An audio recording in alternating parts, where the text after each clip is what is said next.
Mais ne cherchez pas aussi à jouer le rôle des prophètes. Là, dans ces cas, il vous faudra peut-être passer par une formation pour savoir faire de bonnes prédictions.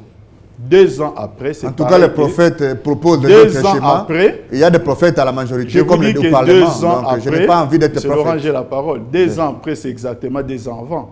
Vous n'allez pas fustiger notre comportement de dire des choses qui se sont passées 2 ans avant pour dire ce qui devait se passer 2 ans après avec certitude. Et quand on n'essaye pas d'emprunter votre voie, vous dites qu'on ne s'inscrit pas dans la voie de la raison. C'est assez grave, M. Laurent. Maintenant, c'est vous qui distribuez les cartes pour savoir qui a raison, qui n'a pas raison. Même Dieu, notre Père Céleste, je crois, n'accepterait pas ce que vous venez de dire. C'est à vous de faire les repentis. Ce n'est pas à moi, parce que parler de coton-tige, c'était une expression. Une expression pour vous dire tout simplement que, M. Laurent, quand je parle, vous ferez mieux d'écouter ce que j'ai dit et réagir par rapport à ce que j'ai dit. Donc, j'attends vos excuses lorsque vous prendrez la parole. Alors, M. Mathieu, encore une fois de plus, je suis toujours en train de me poser cette question. En quoi les amis sont dérangés par la tenue des élections locales? C'est ça les mots-clés, les mots magiques. Je vous dis aujourd'hui, vous n'avez pas répondu à cette question. Je vous dis ceci. Non, ils sont dérangés. C'est clair pour l'opposition. Ils sont dérangés depuis tout le temps. Ça va déranger les élections présidentielles qui risquent d'être repoussées. Mais je suis en train de vous dire ceci. Je suis en train de vous dire ceci. Nous avons connu un glissement de 23 jours pour les dépôts, pour la publication des candidats députés provinciaux. S'ils sont dérangés par les glissements, ils peuvent aussi en parler. Il n'y a pas qu'un glissement qui doit les déranger. Tous les glissements devraient les déranger. Je vous ai dit que le 27 mai... pas à la majorité. Excusez-moi, je ne pas à la majorité. Mais Laurent, les calendriers de la CENI, on a vu des membres du gouvernement qui ont donné les calendriers. Il y a des membres du gouvernement qui ont donné leur calendrier. On se réfère à quel calendrier? De la CENI ou le calendrier du gouvernement? Pourquoi cette sensibilité aujourd'hui? Il termine son point de vue. Comprenez une chose, monsieur Laurent. Mais ça fait débat, on est dans une ambiance amicale. Ça, vous devez tout simplement... Non, je vois votre visage changer un peu, monsieur Laurent. Je suis gentil, je suis votre ami. Donc, essayez de vous calmer un peu parce qu'on n'est pas là pour faire la guerre. Comprenez seulement que certains Congolais qui ont élu les chefs de l'État sont satisfaits de son travail. Ça, il faut le comprendre. Qui doit rester...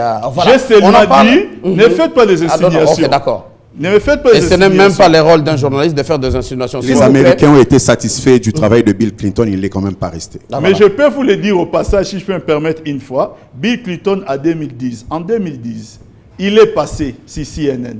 Il a remis en cause le 22e amendement. Pourquoi? Parce que lorsque Bill Clinton purgé son pouvoir aux États-Unis d'Amérique, il n'avait que 52 ans.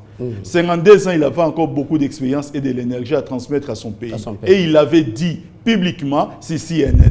Allez vous renseigner. Donc vous prenez un exemple. Faire une déclaration et mener une démarche pour faire une déclaration et mener une action pour ceux, c'est deux choses différentes. Maître, s'il vous plaît, suite à ces propos de Bill Clinton, un sénateur américain avait amorcé la démarche et aujourd'hui des voix s'élèvent de plus en plus aux États-Unis. On sait où on en est aujourd'hui. Ça, ce n'est pas... Vous avez cité Bill Clinton, c'est pourquoi je vous mets à l'aise dans votre propos. L'exemple de Bill Clinton. Donc moi, je ne fais aucune insinuation. J'ai seulement dit, ma dernière phrase, c'est que les chefs de l'État ont travaillé, des Congolais qui l'ont élu, il y en a beaucoup de millions qui sont satisfaits de son travail. Et je me suis arrêté là. Alors, si cela doit vous déranger, ça c'est votre problème. D'accord, on va faire une lecture de la politique de la sous-région des Grands Lacs. On commence déjà par le Burundi où Pierre Nkurunziza est déjà en plein de son 3e mandat au Rwanda voisin de la RDC et du Burundi, où le Parlement, la population est d'accord pour un 3e mandat du président Paul Kagame. Et là, carrément, la Constitution devra être changée. Au Congo-Brazza, ici, à quelques mètres de Kinshasa, c'est le consensus entre l'opposition, la majorité et la société civile. En RDC, rien de clair, rien n'est dit, à part des déclarations. Alors, on commence par Clément Kankou, le mouvement pour le renouveau qui demande carrément l'annulation de ces projets de loi sur la répartition des sièges, demande déjà déposer à la Cour constitutionnelle. C'est contre le 3e mandat du président Joseph Kabila. Et au MLCF Bazaïba est clair et net sur RFI qui est devenu une caisse de résonance des acteurs politiques en RDC. Pas de combine pour un autre mandat pour Joseph Kabila en RDC. Et Kinkei Mulumba, il est ministre en République démocratique du Congo. Pour lui, il se soucie de la RDC, pas de Joseph Kabila, mais il faut un président qui peut ramener tout le monde au consensus, à l'unité nationale, pour lui, c'est Joseph Kabila. Alors, plusieurs réactions. Oui. Laurent, je peux commencer avec vous. D'abord, Mathieu, je vous remercie, Mathieu. Rapidement, on est déjà, il nous reste chacun 2 minutes pour qu'on termine l'émission. Nous parlons Congo, et il n'y a que le Congo qui est notre alma mater. C'est le Congo, notre identité. Je suis curieux de constater qu'il y a des gens, des ténards, des docteurs, des gens qui tiennent une thèse pour montrer à la face du monde qu'il y a un citoyen congolais indispensable. Je vous ai dit en passant ici, j'ai cité 2 personnes de la majorité. J'ai cité Moïse Katumbi, j'ai cité Mbadou. Mais allez dans les provinces respectives. Pourquoi vous ne citez pas Matata ou bien Minakou? Non, autres, je n'ai pas voulu rester dans la capitale. Excusez-moi, je ne connais pas trop les noms à la majorité. Je prends des gens que je vois en distance. Quand je suis passé au Katanga, j'ai vu que les Katanga n'importent plus le maïs. J'ai dit, voilà un exemple. Et pourquoi ce monsieur ne peut pas avoir des chances comme les autres? C'est cela le débat. Mais qu'un ministre en fonction, sur une télévision internationale, dit à la face du monde. Parce que nous, dans ce pays, nous avons l'impression d'être dans la culture de la médiocrité. On ne prend que de mauvais exemples. Si on doit citer un sénateur américain, c'est seulement dans le sens de rester au pouvoir. Si on doit citer un pays voisin, c'est dans le sens de réviser la Constitution. Je voulais dire à la face du monde... Mais ça se passe ailleurs, pourquoi pas chez vous, Laurent? Que la Constitution, c'est une sorte de pacte social. C'est notre identité. On ne peut pas réviser une constitution ou trouver un consensus pour la violer. Non, la constitution n'est pas un problème. Le problème, c'est l'homme congolais. J'ai dit sur ce plateau que j'étais contre même toute l'opposition parce que c'est une opposition de pacotille. Combien de gens ont insulté Kabila hier qui aujourd'hui sont au gouvernement sur toutes les banderoles, c'est sous l'impulsion. Non, non, c'est une parenthèse, je ne cite personne. C'est pour vous dire que la vraie opposition est dans la tête. La vraie révolution est dans la tête. Je ne suis pas de ceux qui tiennent les armes. Je n'ai pas besoin de tenir des armes. Je ne suis pas une menace pour quelqu'un. J'ai même entendu ici qu'une grande partie des Congolais qui ont élu Kabila sont satisfaits. Mais c'est curieux. Le président Kabila lui-même a dit qu'il est président de tout le monde. De ceux qui l'ont élu comme de ceux qui ne l'ont pas élu. Mathieu, comme je suis constitutionnaliste, regardez l'article 90. Vous avez déjà plus de 2 minutes. Je termine ici en citant la disposition légale, comme je suis juriste. Regardez l'article 70 de la Constitution sur le nombre de mandats. Regardez l'article 74 de la Constitution sur les serments du chef de l'État. Vous savez que si vous violez ces serments, vous faites la haute trahison? Non. Mon président Kabila, qui est aussi le vôtre, ne tombera pas dans ces jeux-là. Ceux qui le poussent à être dictateurs. Vous vous rappelez que quand Mobutu partait, il y a eu des réunions qui se tenaient dans des bateaux. Ces mêmes personnes sont revenues aujourd'hui pour nous faire des leçons. Mais Mobutu est mort très loin au Maroc et continue à être ministre. D'accord, Laurent. Kabila ne va pas vous suivre parce que c'est un démocrate. Il nous a dit, et rassurez-vous que l'histoire va s'écrire avec vous. Nous allons nous regarder. D'accord, Laurent Onyemba. Honorable Crespin, Kinkei est allé loin. Il a dit, le glissement, c'est un mot creux qui n'a pas de sens. Carrément, il faut changer la Constitution. Il a été clair. Merci Mathieu, je vais y arriver. Mais avant que j'y arrive... Vous n'avez que 2 minutes. Oui, avant que j'y arrive, retenez que dans la République démocratique du Congo, il n'y a aucun gouverneur qui applique un programme autre que les programmes calqués sur la vision du président. Voilà. Donc, ce ne sont que les exécutants. Et ce que tous les gouverneurs sont en train de faire, c'est la vision du chef de l'État. Donc, moi, je crois que ça ne suffit pas pour qu'on croie qu'ils ont la capacité de gérer. Bon, entre parenthèses, faut pas dénier. Je ne le dis pas aussi qu'ils n'en ont pas. Là, je ferme la parenthèse. Ça, c'est vrai. Bon, en ce qui concerne ceux qui ont... Les dernières déclarations. Voilà. Et moi, je peux dire, on dit à chaque action, il y a une réaction. Mais on peut se poser la question, est-ce qu'il peut y avoir réaction sans action? Voilà la question qu'on se pose. Aujourd'hui, les gens vont aller dire que nous voulons porter Joseph Kabila, c'est ça, plainte pour le 3e mandat. Bon, est-ce qu'il a déposé le 3e mandat? Donc c'est une réaction qui n'a pas d'action. À ce moment-là, on quitte le naturel. Vous avez entendu ça ici ou ailleurs? S'il vous plaît, c'est très important. Est-ce que sur ce plateau, on a parlé du mandat contre le président Kabila? Non, il parle des réactions du MLC et du mouvement pour le renouveau. Les menaces, nous sommes habitués aux menaces. S'il vous plaît, il ne faut pas nous dire ce que nous n'avons pas dit. Je n'ai rien dit. Je suis en train de répondre à la réaction. Je suis clair. Du MLC et du mouvement pour le renouveau. Voilà. Je n'ai pas parlé de Laurent. Vous avez donné vos idées, c'était clair et personne n'a réagi. Mais tout ce que je sais, pour avoir longtemps travaillé au niveau des gouvernements provinciaux, pour avoir travaillé au niveau national, tout ce que je sais est que ce qu'on applique dans les gouvernements provinciaux, c'est la copie de l'idée du président. Pourquoi on ne le fait pas au Maniema? Pourquoi on ne le fait pas à Bakongo, à Bandundu?